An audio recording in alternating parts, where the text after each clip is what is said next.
हम लोगों को तकलीफ दे के खुश होते हैं। आप देख लेना अभी ये सड़कों की बंदिश हुई है, रास्ते बंद हैं, धरने दिए हुए हैं, पूरा मुल्क ब्लॉक हुआ है। कितना बड़ा जुल्म है रस्तों को बंद करना। अल्लाह के रसूल सल्लल्लाहु अलैहि वसल्लम ने उन लोगों को मलून करार दिया, लानती करार दिया कि लोगों के रास्ते बंद करते हैं। अब एक हम लोग वो रियासत मदीना का नारा भी लगाते हैं, इस्लाम का नारा भी लगाते हैं, और जो काम जो है वो रस्तों को खुला करने का हुक्म दिया गया है, रस्तों को बंद। अब कितने लोग परेशान होते हैं, आप अंदाजा लगा सकते हैं कि लोग सफ़र करते हैं। अब ये जो हमारे बड़े हैं जो रस्तों को रोकते हैं, कौन किसी भी जमात से उनका ताल्लुक है, उन्होंने कौन सा मुल्क में कभी ट्रैवल किया, उनको 6-6 घंटे रस्तों में रोक खड़ा होना पड़े, भूखे प्यासे। और कोई जनाब हॉस्पिटल जा रहा है, अब वो अगले दिन एक एम्बुलेंस वो फंस गई, वो जाकर उसने औरत कहती है मेरी बेटी मर रही है, एमरजेंसी में है, तो मेहरबानी कर रास्ता दे दें। उनका सारा मुल्क ही एमरजेंसी, तेन अपनी एमरजेंसी दी पई।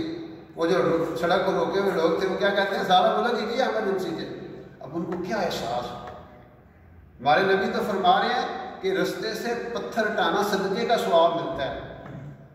रास्ते से हज़ूर इस्लाम ने फरमाया, एक बंदे ने कांटेदार झाड़ी रास्ते से हटाई, अल्लाह ताला ने उसको उसकी मग़फ़िरत कर दी।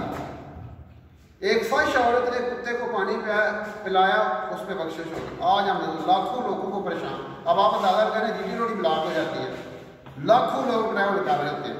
किसी ने एयरपोर्ट पे जाना है, किसी ने पेपर देना है, कोई एमरजेंसी में है, कोई स्कूल जा रहा है, कोई कॉलेज जा रहा है, कोई यूनिवर्सिटी जा रहा है, कोई किस हालात में। सड़क पे बंदा मजबूरी से आता है, खुशी से आता है। इसलिए बहुत बड़ा जुल्म है। हम ये मार्च के नाम पे या धरनों के नाम पे या ब्लॉकेज के नाम पे या जो भी हम नाम दें, वो अफसोस सद अफसोस के शहीद न बन सका तो देखे ना तेरी फितरत ने, देखे ना तेरी आँख ने फितरत के अशारात। हम ये देखते भी नहीं अल्लाह हमसे क्या चाहता है, अल्लाह के रसूल सल्लल्लाहु अलैहि वसल्लम ने कौन सी तालीमात दी।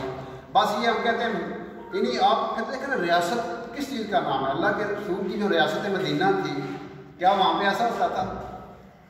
आप पूरी इस्लामी तारीख देख रहे हैं, वहाँ पे भी ये सारी जो प्रोटेस्ट के अंदाज है ना, ये सारे यूरोप से आए हैं। हालांकि वो भी लोग, अच्छा ये लोग जिन मुल्कों में रहे हैं, जिन मुल्कों में इनका ज़्यादा वक्त गुजरा है, हमारे जो रामायण कौम है, अब वहाँ पे आप यकीन करें, आप जो बाहर मुल्कों में हम जाके हमारे हर बंदे के कोई ना कोई रिश्तेदार बाहर मुल्कों में होते हैं, आप उससे पूछें कभी इस तरह ब्लॉकेज हुई है यूरोप में या अमेरिका में या ऑस्ट्रेलिया में, क्या आप पूरी सड़क ही बंद कर दें और लाखों लोग खंदकें खोदी जा रही हैं, खंदकें खोद दी जाती हैं लोगों को रोकने की। क्या जुल्म है। इसलिए थोड़ा सा हमें दूसरों की तकलीफ का एहसास करना चाहिए। आपने क्या फरमाया, वो मुसलमान ही नहीं बल्कि मुसलमान की डेफिनेशन क्या बताएगी? हम सब पढ़ते हैं मुसलमान वो जिसके हाथ और जुबान से दूसरे मुसलमान महफूज रहें।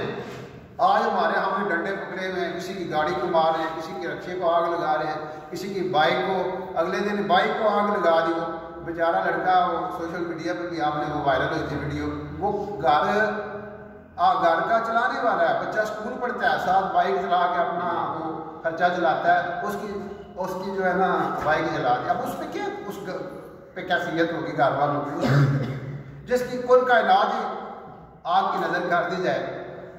जिसने कमाना है तो घर में जाके शाम को रोटी लेके जानी है, और उसका क्या बनेगा? उसको वो किसके जिम्मे है? कितने बंदे कत्ल हो जाते हैं, एक्सीडेंट हो जाते हैं, नीचे आ जाते हैं, वो कौन सा वो किसके खाते में जाएंगे? इसलिए हमें अपना इज्तिमाई शऊर और जो हमारी रियासत है, हमारी जो हुकूमत है, उसको भी सोचना चाहिए कि 4 बंदे उठते हैं, डंडे उठाते हैं, सारी सड़क जाम कर देते हैं, और वही लोग होते हैं जो पहले इस चीज़ को पसंद भी नहीं करते, इस चीज़ को डिनोंस करते हैं कि ये काम ठीक नहीं है, और वो वही अगले दिन आकर रुकावट डाल देते हैं। वो कोई भी हो, वो इस्लामी जमातें हो, वो सियासी जमातें हो, कोई भी ये काम करे, जो काम गलत है वो गलत करे, वो मैं करूँ, आप करें, कोई करे, जो है ना वो अल्लाह ताला को पसंद नहीं है। इसलिए अल्लाह ताला हमें इस चीज़ की समझ दे अपने दीन की।